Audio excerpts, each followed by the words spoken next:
¿Has mirado alguna vez tu conciencia? No me refiero a pensar sobre ella, a especular acerca de ella, a tener ideas filosóficas sobre lo que es la conciencia. Hablo de mirarla directamente, como miras tu rostro en el espejo. ¿Lo has hecho? ¿Has observado realmente el contenido de tu propia mente, el movimiento constante de pensamientos, deseos, miedos, contradicciones, conflictos que constituyen lo que llamamos mi conciencia? Esta pregunta no es retórica. No es una pregunta para que la respondas verbalmente. Es una invitación a observar ahora mismo, mientras escuchas estas palabras. Porque si no observas tu propia conciencia, entonces todo lo que digamos aquí será meramente intelectual, será simplemente más información acumulada en una mente ya atestada de conocimientos. Y el conocimiento no transforma. El conocimiento puede informar, puede entretener, puede darte cierta sensación de seguridad, pero no puede producir una revolución fundamental en tu ser. Y eso es lo que necesitamos. Una revolución. No una revolución externa, no un cambio de sistemas políticos o económicos, aunque eso puede tener su lugar, sino una revolución en la estructura misma de nuestra conciencia. Una mutación radical en la forma en que percibimos, en que pensamos, en que vivimos. Porque la crisis que enfrentamos, como humanidad y como individuos, no es meramente externa. Es una crisis en nuestra conciencia misma. Ahora bien, para comprender la posibilidad de este cambio radical, debemos primero entender algo muy básico, algo tan obvio que generalmente lo pasamos por alto completamente. Debemos comprender qué es nuestra conciencia. No como concepto filosófico, no como teoría abstracta elaborada por psicólogos o filósofos, sino como algo vivo, palpitante, algo que podemos observar directamente en nosotros mismos en este momento. Tu conciencia, con todo su contenido, es la conciencia del mundo. Esto no es una afirmación mística ni poética. No es una metáfora bonita para hacerte sentir conectado con la humanidad. Es un hecho observable, tan real como el hecho de que cuando llueve, el suelo se moja. Vayas donde vayas en este planeta, encontrarás que los seres humanos sufren. Tienen miedo. Están atrapados en conflictos. Buscan seguridad y no la encuentran. Sienten celos, ira, confusión, desesperación, ansiedad. Las formas pueden variar. Los idiomas pueden ser diferentes. Las causas inmediatas pueden cambiar según la cultura, pero el contenido esencial de la conciencia es similar, es compartido. Un hindú sufre, un católico sufre, un musulmán sufre, un ateo sufre, un rico sufre, un pobre sufre, un intelectual sufre, un analfabeto sufre. Las causas inmediatas pueden ser diferentes, las explicaciones que dan pueden variar, pero el sufrimiento, el miedo, la búsqueda de placer, la huida del dolor, la necesidad de ser reconocido, de ser amado, de tener certidumbre, todo esto es universal. Entonces nuestra conciencia individual no es tan individual como creemos. No es tan única, tan especial, tan separada como nos gusta pensar. Es la conciencia de la humanidad. Eres el resultado de millones de años de condicionamiento humano, de evolución no solo biológica, sino psicológica. Cargas en ti toda la historia humana, todos los miedos ancestrales, todas las búsquedas, todas las ilusiones que la humanidad ha cultivado durante milenios. Esto no es misticismo. Es un hecho observable cuando miras profundamente en ti mismo. Cuando comprendes esto profundamente, no intelectualmente como una idea interesante, sino como realidad viviente, como percepción directa, surge algo extraordinario: la compasión. No la compasión sentimental, no la piedad que nos hace sentir superiores al que sufre, no la caridad condescendiente, sino una compasión que nace de ver que el otro es uno mismo, que su sufrimiento es mi sufrimiento, que su conciencia es mi conciencia. No hay separación fundamental. La separación es ilusoria, es creada por el pensamiento, por la identificación con un cuerpo particular, con un nombre particular, con una historia particular. Pero hay algo en nosotros que resiste esta comprensión. Hay algo que insiste en la separación, que crea y mantiene fronteras, divisiones, fragmentación. Y ese algo es el observador. Este es el punto central de toda nuestra indagación. Si no comprendemos qué es el observador, si no vemos con absoluta claridad su naturaleza y estructura, entonces todo lo demás que digamos será inútil. Serán solo palabras, conceptos flotando en el aire sin ningún impacto real en nuestra vida. ¿Quién es el observador? Esta es quizás la pregunta más importante que un ser humano puede hacerse. No, ¿quién soy yo?, como pregunta existencial abstracta, sino concretamente, cuando miras tu ira, tu miedo, tu confusión, tu deseo. ¿Quién está mirando? Cuando observas tu conciencia con todo su contenido caótico, ¿quién es el que observa? ¿Hay una división entre el observador y lo observado? ¿Es el observador diferente, separado, distinto de lo que está siendo observado? Esta pregunta no es un acertijo intelectual para ser resuelto mediante lógica. No es un juego de palabras para impresionar a otros con tu agudeza mental. Es una pregunta que requiere investigación genuina, observación real, seria, sostenida. Porque si no comprendemos esto, si no vemos con claridad meridiana la naturaleza del observador, entonces todo nuestro vivir se basa en una ilusión, en una división fundamental que genera conflicto interminable, sufrimiento sin fin. Veamos esto juntos, no como profesor y estudiante, sino como dos seres humanos que están genuinamente interesados en comprender la naturaleza de la conciencia. Cuando dices, estoy enojado, detente ahí un momento. ¿Quién es ese yo que reconoce el enojo? ¿Es ese yo diferente del enojo mismo? ¿O el yo es simplemente el enojo que se reconoce a sí mismo un momento después, cuando ya ha pasado? Observa esto cuidadosamente, no como idea sino en el momento real cuando surge el enojo.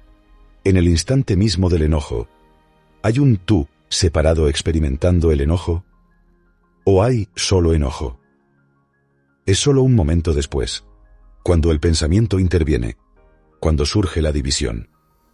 El pensamiento dice, yo estuve enojado, creando así la ilusión de una entidad separada que tuvo la experiencia del enojo. Normalmente, durante toda nuestra vida, vivimos con la idea, con la convicción profunda, de que hay un yo, un centro permanente, una entidad fija que tiene experiencias, que observa pensamientos, que siente emociones. Este yo parece estar separado de todo lo que experimenta. Dice, tengo miedo, estoy triste, quiero esto, rechazo aquello, me gusta, no me gusta. Siempre hay esta división entre el experimentador y lo experimentado, entre el pensador y el pensamiento, entre el observador y lo observado. Y esta división, esta fragmentación fundamental, es la raíz de todo nuestro conflicto, todo nuestro sufrimiento, toda nuestra confusión. Porque cuando hay división, hay relación entre las partes divididas, y cuando hay relación, hay fricción, hay resistencia, hay conflicto inevitable. El yo, que observa, quiere cambiar lo que observa. No le gusta el enojo, entonces lucha contra él. Tiene miedo, entonces intenta escapar de él, suprimirlo, racionalizarlo. Siente deseo, entonces lo persigue o lo reprime dependiendo de si es socialmente aceptable o no. Siempre hay esta batalla constante, agotadora, sin fin, entre el observador y lo observado.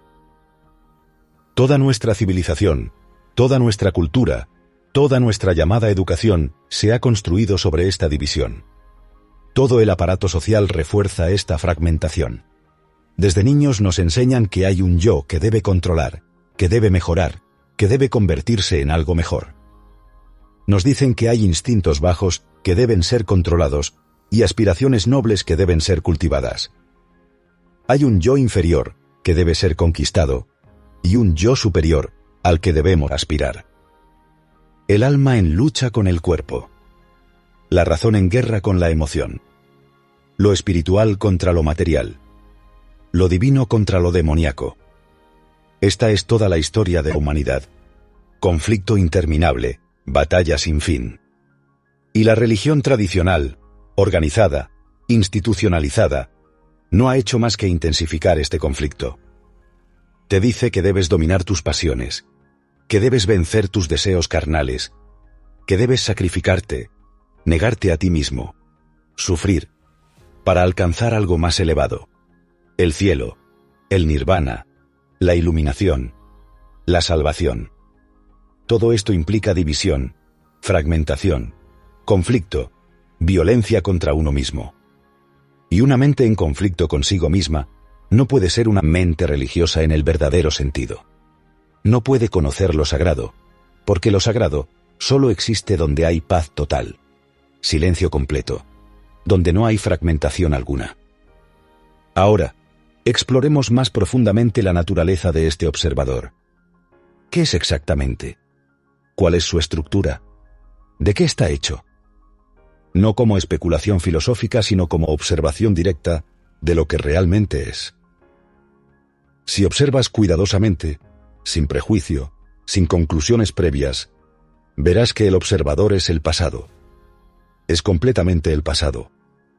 Todo lo que has acumulado durante tu vida, todo lo que has aprendido, todas tus experiencias placenteras y dolorosas, tus heridas psicológicas, tus memorias, tus conocimientos, tus creencias, tus valores, tus ideales, todo eso constituye el observador.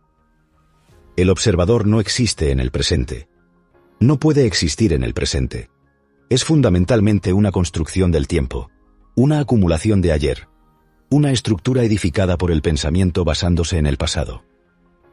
Cuando miras algo, cuando observas a otra persona, cuando te miras a ti mismo, siempre estás mirando a través de los ojos del pasado. Si te han herido en una relación, miras nuevas relaciones con el filtro de esa herida. Si tienes creencias religiosas, miras la vida a través del velo de esas creencias. Si te identificas como católico, budista, hindú, musulmán, ateo, miras con ese condicionamiento particular. Si has tenido éxito, miras con el orgullo de ese éxito. Si has fracasado, miras con la amargura de ese fracaso. Nunca miras directamente lo que es. Nunca hay percepción pura, fresca, inocente. Siempre hay un filtro. Siempre hay una pantalla. Y ese filtro, esa pantalla, es el observador, que no es otra cosa que el pasado acumulado. Por eso nunca vemos realmente a otra persona. Nunca vemos lo que es realmente. Siempre vemos nuestras proyecciones, nuestras interpretaciones, nuestras conclusiones basadas en experiencias pasadas. Si tengo una imagen de ti, construida a partir de encuentros anteriores, de lo que me dijeron sobre ti, de mis expectativas, nunca te veo a ti tal como eres ahora en este momento. Solo veo mi imagen. Y tú haces exactamente lo mismo conmigo. Tienes una imagen de mí, y ves esa imagen, no a mí. Entonces, ¿cómo puede haber relación verdadera entre nosotros? Solo hay relación entre imágenes, entre recuerdos, entre construcciones del pensamiento. No hay encuentro real, vivo, entre dos seres humanos. Hay solo contacto entre dos conjuntos de memorias. Y lo mismo ocurre, exactamente lo mismo, cuando me observo a mí mismo. Tengo una imagen de mí mismo, una idea muy clara de quién soy, una narrativa completa sobre mi identidad, basada completamente en el pasado. Soy una persona inteligente, soy tímido, soy valiente, soy fracasado, soy exitoso, soy bueno, soy malo. Y con esa imagen, construida por el pensamiento a partir del pasado, miro mi conducta presente. Si hago algo que contradice esa imagen, hay inmediatamente conflicto. Si me veo como una persona pacífica y de repente me enojo violentamente, hay conflicto entre la imagen y el hecho. El observador, que es la imagen idealizada, condena lo observado, que es el enojo real. Y en esa condena, en esa resistencia, en esa división, perpetúo el conflicto. El enojo no se disuelve. Se refuerza mediante la resistencia. Toda nuestra vida, desde el momento en que despertamos hasta que nos dormimos, se basa en este mecanismo. Toda nuestra educación, desde la infancia hasta la universidad, nos entrena intensivamente para ser observadores que juzgan, que evalúan, que comparan constantemente, que condenan o aprueban según criterios establecidos por la sociedad. Nunca nos enseñan simplemente a observar sin el observador. Nunca aprendemos a ver sin el filtro del pasado, sin interpretación, sin juicio, sin comparación. Nunca desarrollamos la capacidad de percepción pura. ¿Es posible observar sin el observador? Esta es la pregunta absolutamente crucial. Esta es la pregunta que, si la comprendes profundamente, transforma toda tu vida. ¿Puede la mente ver algo, verse a sí misma, observar sus propios movimientos sin la interferencia constante del pasado? ¿Puede haber percepción directa, inmediata, sin el velo del pensamiento interpretando, traduciendo, distorsionando? Cuando estás enojado, presta atención cuidadosa a esto. En ese momento preciso del enojo, en el instante mismo en que surge, no hay división alguna. No hay un tú separado experimentando el enojo, como si fueras un observador neutral, mirando una emoción que te sucede. Hay solo enojo. Solo existe ese estado, esa energía, esa reacción. No hay nadie aparte del enojo. Es después, puede ser un segundo después o un minuto después, cuando el enojo ha disminuido o ha pasado completamente, cuando el pensamiento interviene y crea la división. El pensamiento dice, estuve enojado, creando así retrospectivamente la ilusión de una entidad separada, el observador, que tuvo la experiencia del enojo. Entonces, surge todo el mecanismo del conflicto. Yo no debería haber estado enojado, dice el observador desde su pedestal moral. O, tuve toda la razón en enojarme dadas las circunstancias, justificándose. O, debo aprender a controlar mi enojo, planificando futuras estrategias de represión. Todo esto es el movimiento del observador, que es el pasado, juzgando, evaluando, resistiendo o justificando lo que ocurrió. Pero en el momento mismo del enojo, repito, solo hay enojo. No hay división. De la misma manera exacta, cuando miras un árbol, si realmente miras, no con la mente distraída pensando en otras cosas, sino con atención total, sin nombrar lo que ves, sin compararlo con otros árboles, sin proyectar tus conocimientos botánicos sobre él, sin pensar si te gusta o no te gusta, en ese momento de atención completa, total, sin elección, hay solo percepción pura. No hay un tú mirando el árbol. Hay solo el acto de ver. La división entre el observador y el árbol desaparece completamente. Hay solo ver, pura percepción. El observador solo aparece, invariablemente, cuando el pensamiento divide la experiencia y dice, yo vi un árbol hermoso. En ese momento se crea la división. Se crea el yo, que vio, el árbol que fue visto, y la experiencia que tuvo el yo de ver el árbol. Pero en el momento real de percepción total, no había nada de esto, había solo percepción. Entonces, ¿qué sucede cuando comprendes esto? ¿Qué ocurre realmente, no como teoría sino como realidad vivida, cuando ves con absoluta claridad, no intelectualmente sino con tu ser total, que el observador es lo observado? Cuando ves que no hay división real entre el enojado y el enojo, entre el temeroso y el miedo, entre el pensador y el pensamiento, entre el observador y lo observado, ¿qué sucede? Sucede algo completamente extraordinario, algo revolucionario. Cesa el conflicto, totalmente, inmediatamente. Porque el conflicto solo puede existir cuando hay división. El enojo en sí no es un problema. Es una respuesta natural del organismo a ciertas situaciones. Es energía. Pero el problema surge, invariablemente, cuando el observador, desde su posición moral superior, desde su imagen de cómo debería ser, desde sus ideales cultivados, condena el enojo y comienza a luchar contra él. Esa lucha, esa resistencia, esa batalla interna, es el conflicto, es el sufrimiento. Y esa resistencia es precisamente lo que perpetúa y refuerza el enojo. Pero cuando ves con claridad total que no hay nadie, ninguna entidad separada del enojo, cuando comprendes que el observador que condena el enojo es también parte del enojo, es el enojo mismo dividido por el pensamiento, entonces simplemente hay enojo. Lo ves completamente. Lo observas totalmente, sin resistencia alguna, sin condena, sin justificación, sin el deseo de cambiarlo o suprimirlo. Y en esa observación total, sin el observador, sin división, sin conflicto, el enojo se disuelve naturalmente. No porque lo hayas suprimido mediante voluntad, no porque hayas desarrollado su opuesto cultivando paciencia, sino porque has visto su totalidad completa sin fragmentación.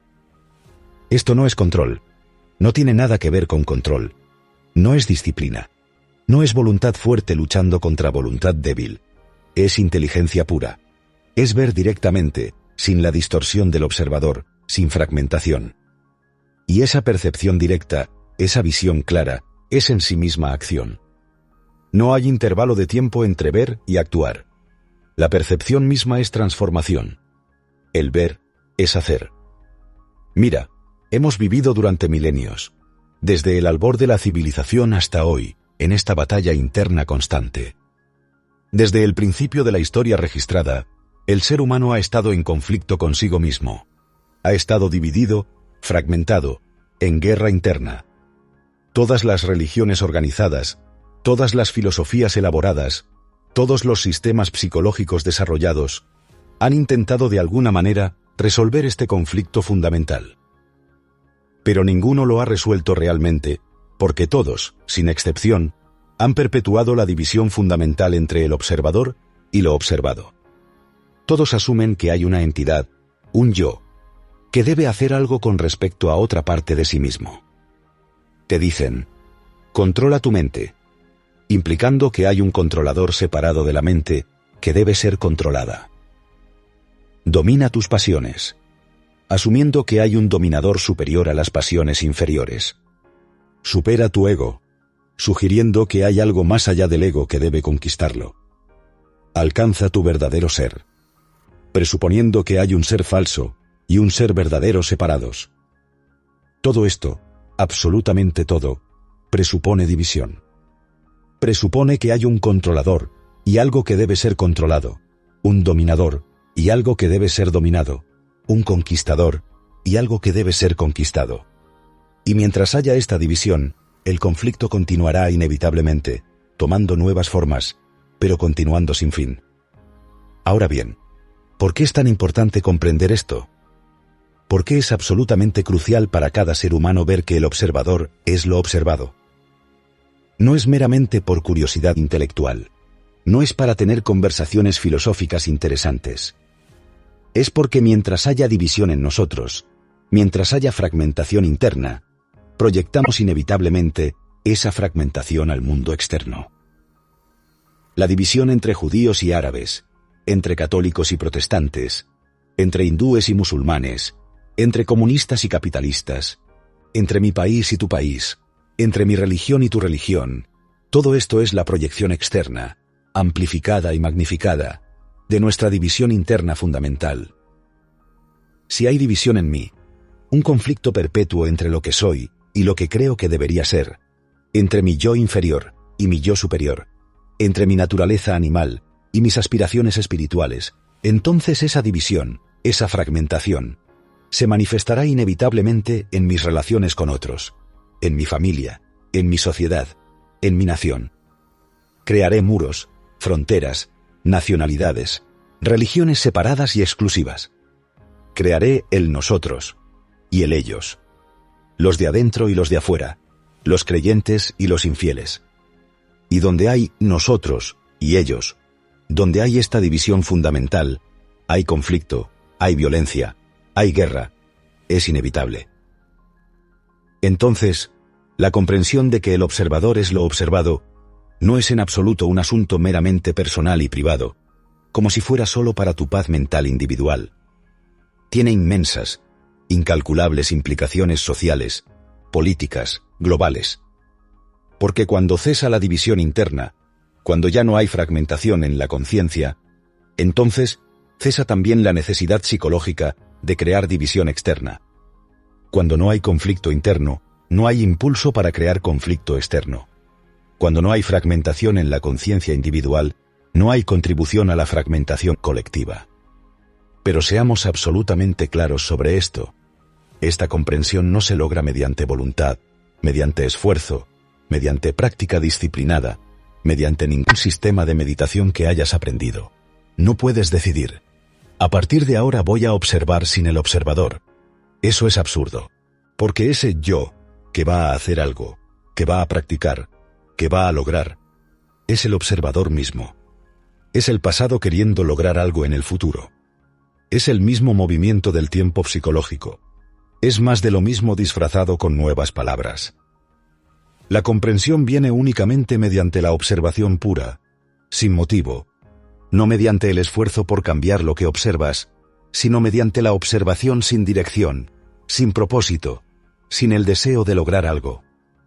Cuando miras tu conciencia exactamente como miras tu rostro en el espejo por la mañana, sin juicio sobre si te gusta o no lo que ves, sin el deseo inmediato de cambiarlo, solo viéndolo exactamente como es, entonces en esa misma observación sin el observador, hay claridad.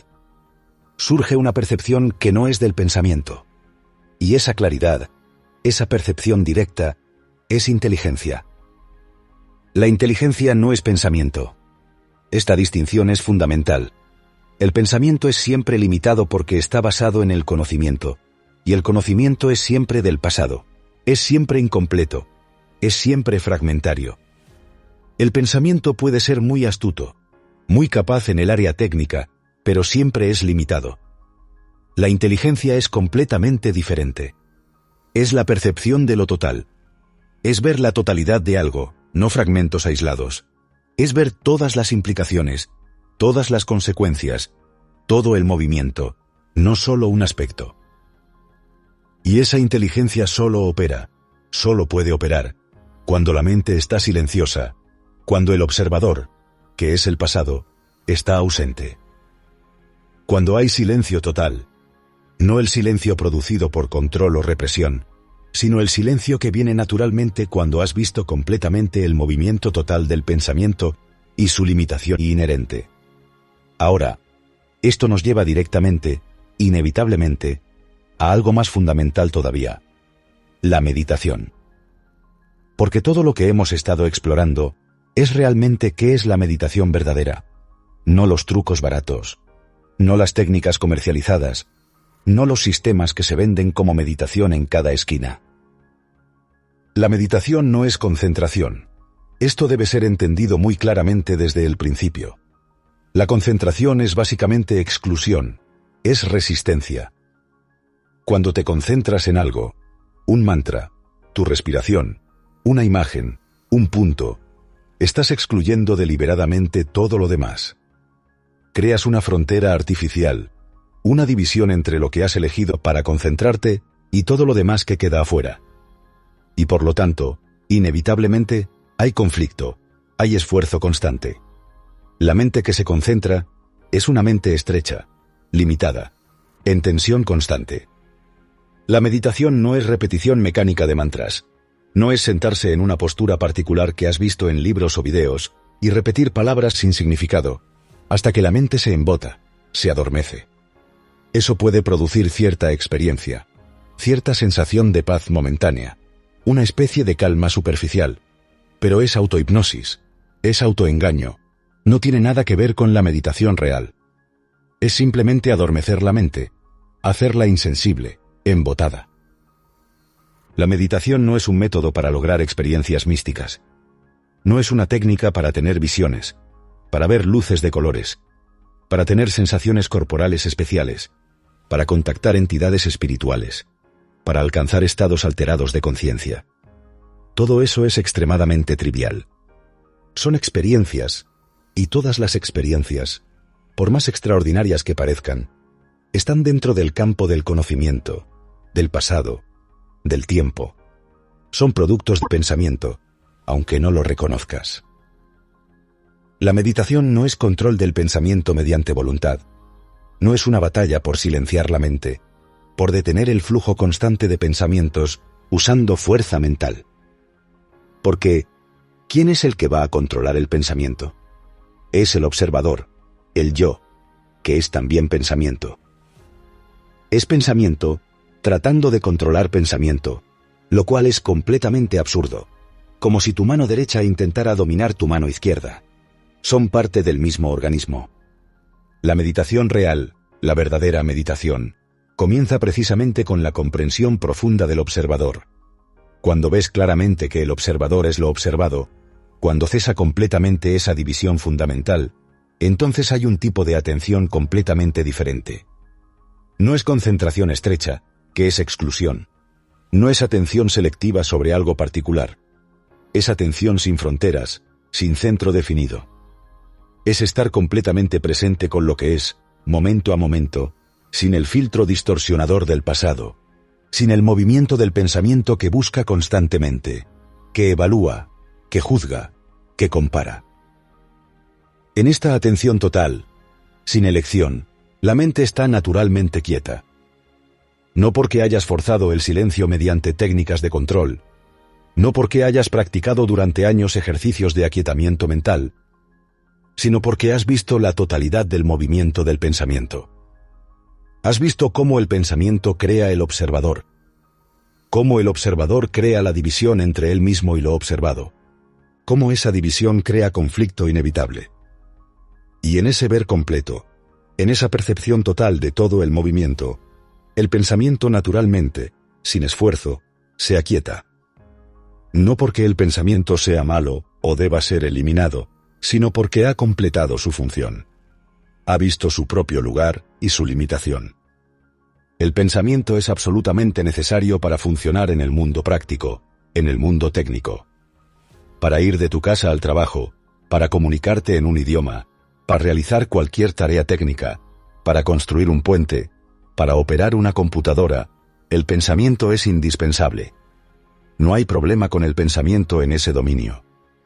Pero cuando el pensamiento invade el campo psicológico, cuando se mete en áreas donde no pertenece, cuando crea el yo y el mío, el nosotros y los ellos, cuando construye imágenes y vive atrapado en esas imágenes, cuando proyecta el pasado sobre el presente y crea el futuro basándose en el pasado, entonces genera confusión masiva, conflicto interminable, sufrimiento sin fin.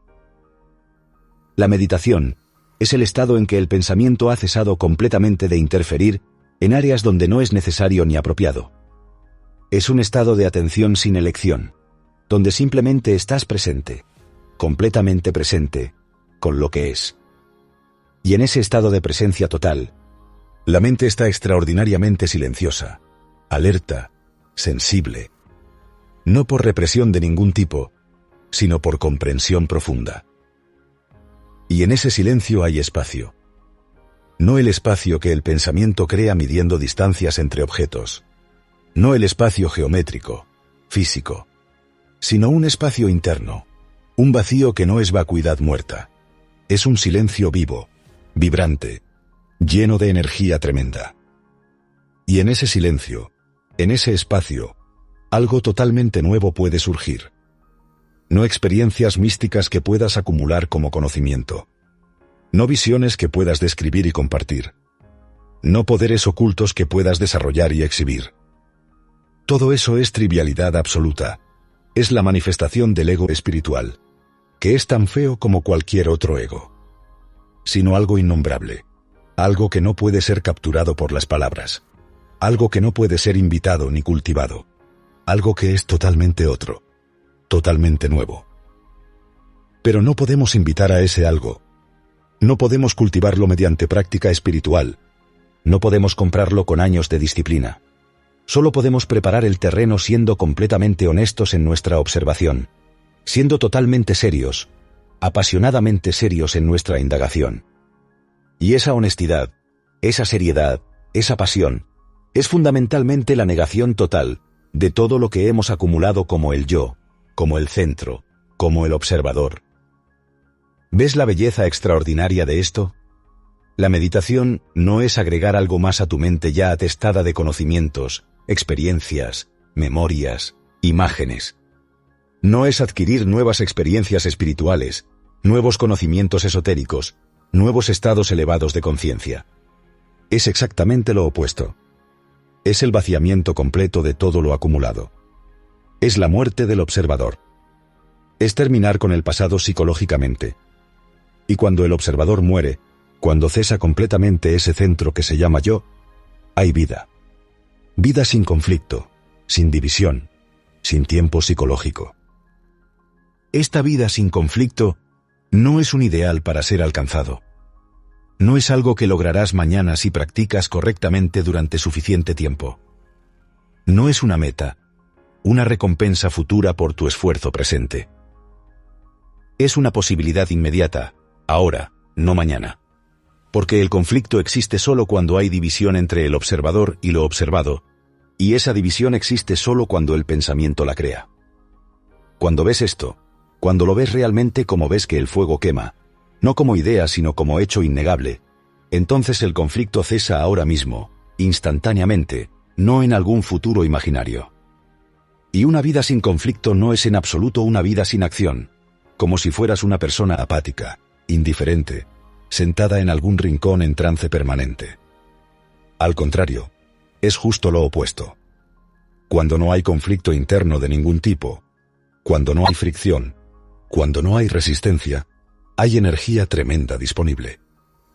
Toda la energía que habitualmente se desperdicia en resistencia constante, en lucha interna interminable, en represión de deseos, en búsqueda de seguridad, en construcción y mantenimiento de imágenes, toda esa energía masiva está disponible. Y esa energía sin conflicto, sin dirección particular, sin motivo egoísta, es inteligencia pura, es amor verdadero, es compasión real. El amor no es placer, aunque todos confundimos amor con placer constantemente. El amor no es deseo, aunque llamamos amor a nuestros deseos. El amor no es el opuesto del odio, aunque pensamos que amor significa la ausencia de odio.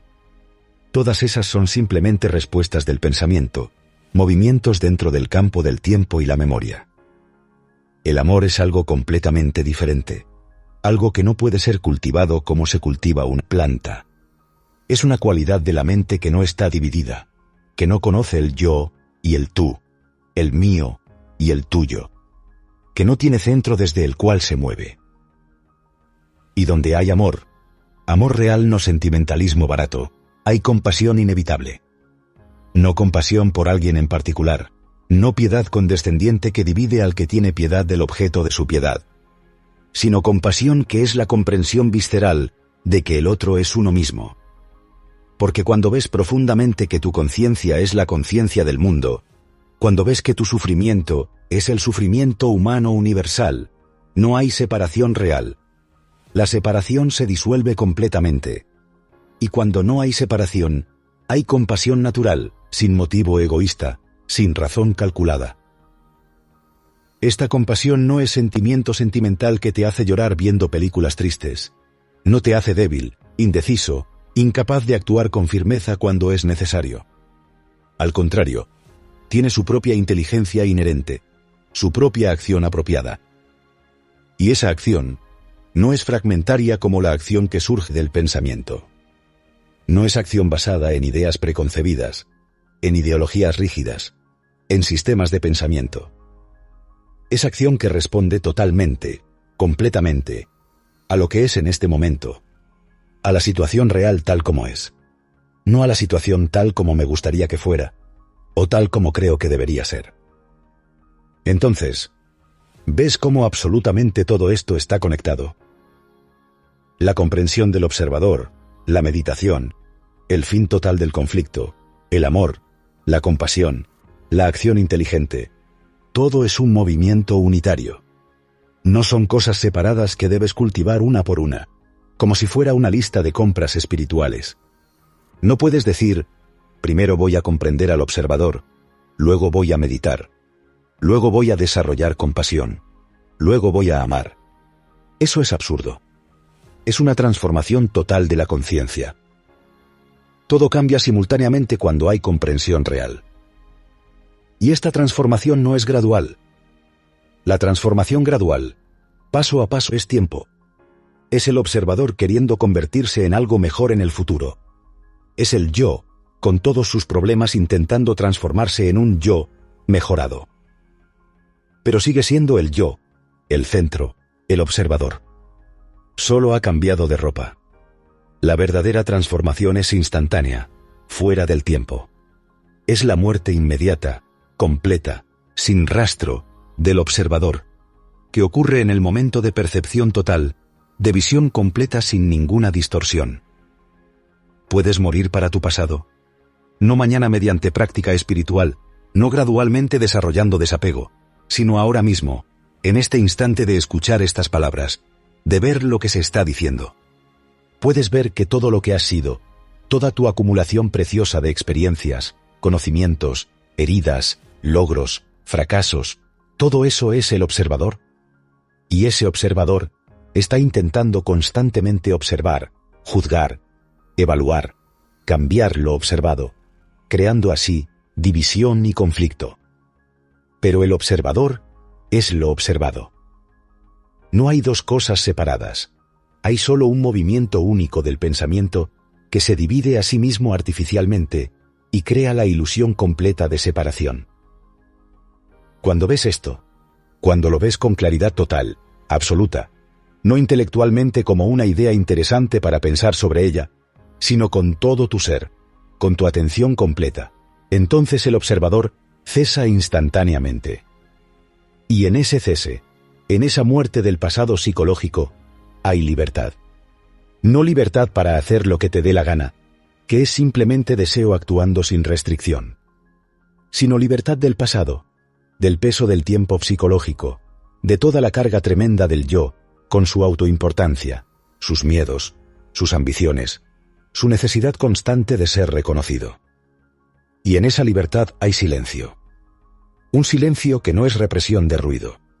No es el silencio que produces controlando pensamientos. No es vacío muerto, ausencia de vida. Es un silencio vivo, palpitante, lleno de vida intensa, de inteligencia aguda, de amor sin objeto. En ese silencio, la mente está completamente quieta sin ningún esfuerzo, sin ninguna práctica, sin ningún método. Y en esa quietud hay espacio. Espacio sin límites, sin fronteras, sin centro definido. Y en ese espacio infinito, lo sagrado puede ser. No el Dios de las religiones organizadas, no el Dios del pensamiento humano, que es simplemente una proyección del deseo de seguridad.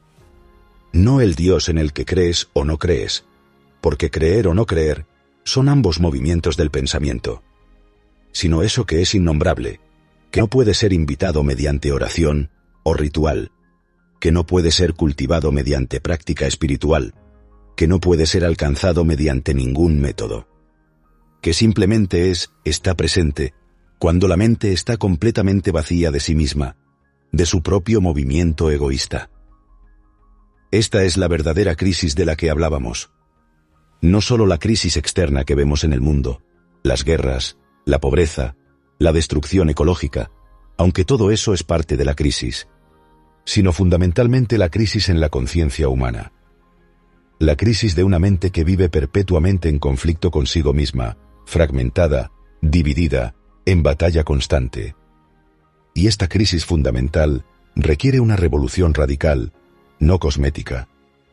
No revolución externa solamente, no simplemente cambio de sistemas políticos o económicos, aunque esos cambios pueden ser necesarios en su lugar apropiado, sino revolución interna, una mutación total, completa, en la estructura misma de la conciencia, en la forma fundamental en que percibimos, en que pensamos, en que vivimos, en que nos relacionamos.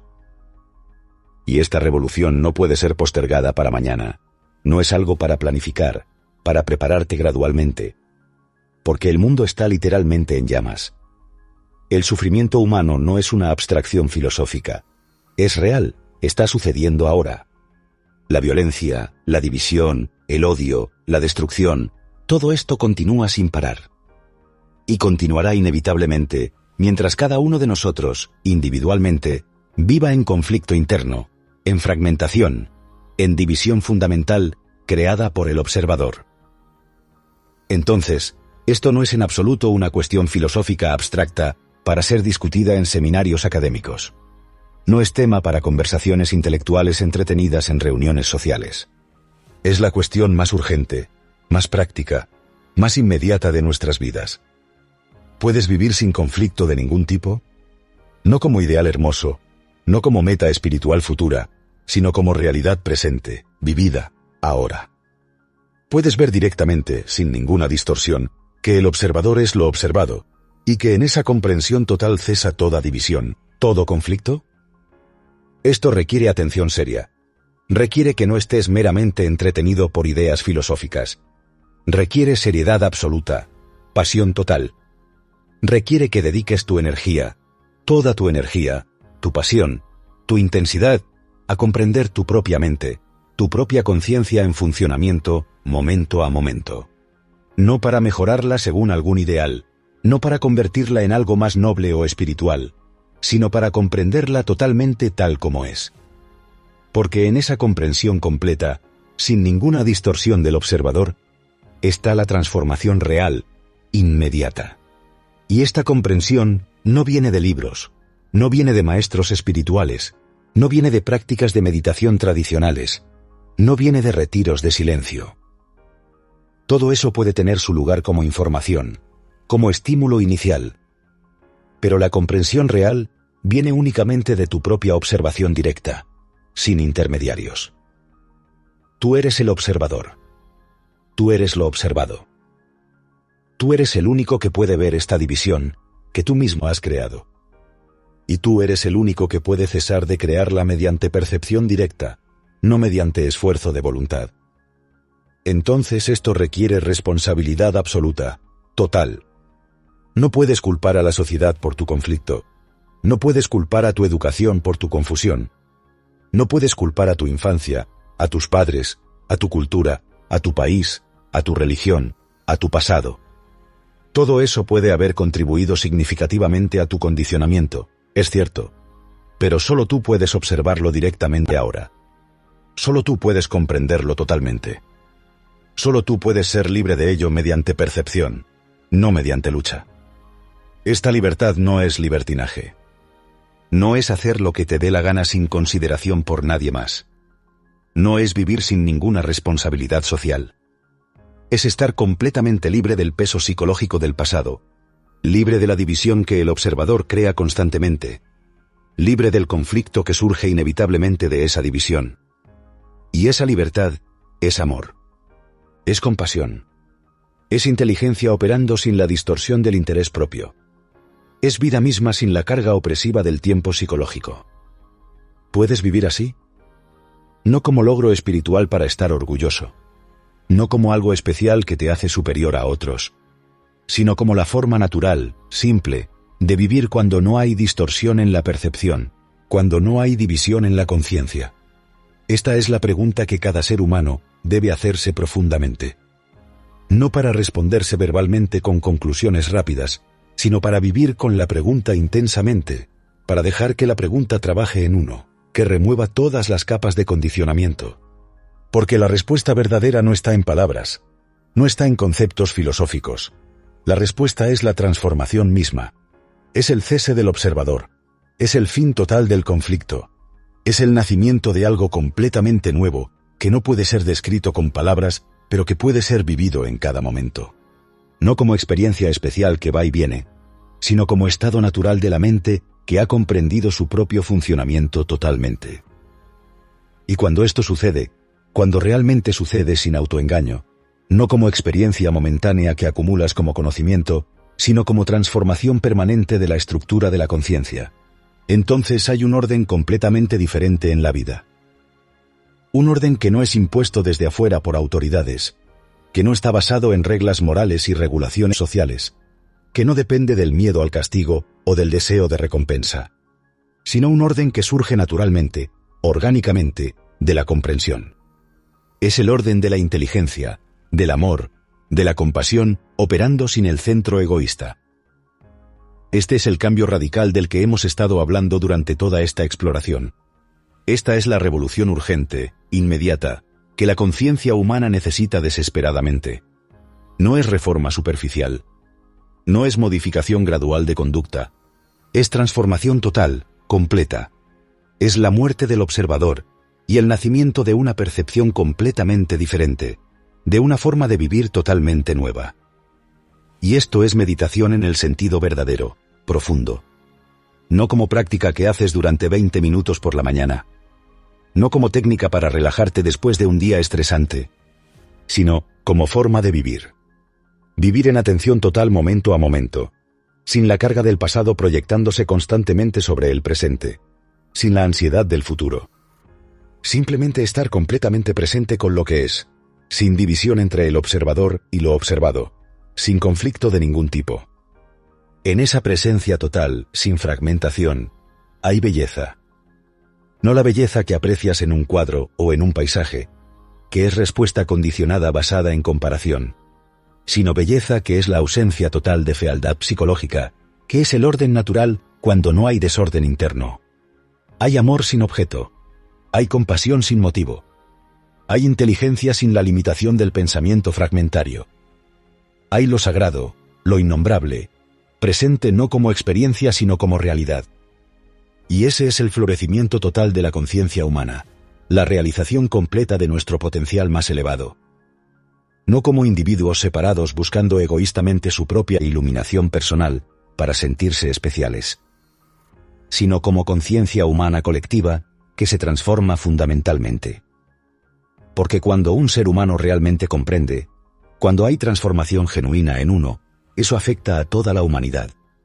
No de manera visible, medible, pero afecta porque la conciencia no está realmente separada. Somos todos parte de la misma corriente. Esta es la urgencia absoluta del cambio. Y esa urgencia no admite postergación, no admite excusas, no admite decir, mañana comenzaré seriamente. Es ahora o nunca. Porque el ahora es absolutamente todo lo que tenemos. El pasado ya no existe excepto como memoria. El futuro es completamente incierto. Es proyección del pensamiento. Solo hay este momento. Y en este momento puedes ver. Puedes ver directamente sin el velo del observador. Puedes ver la totalidad de tu conciencia sin división. Y ese ver, esa percepción directa sin distorsión, es el comienzo, el medio y el fin de la transformación.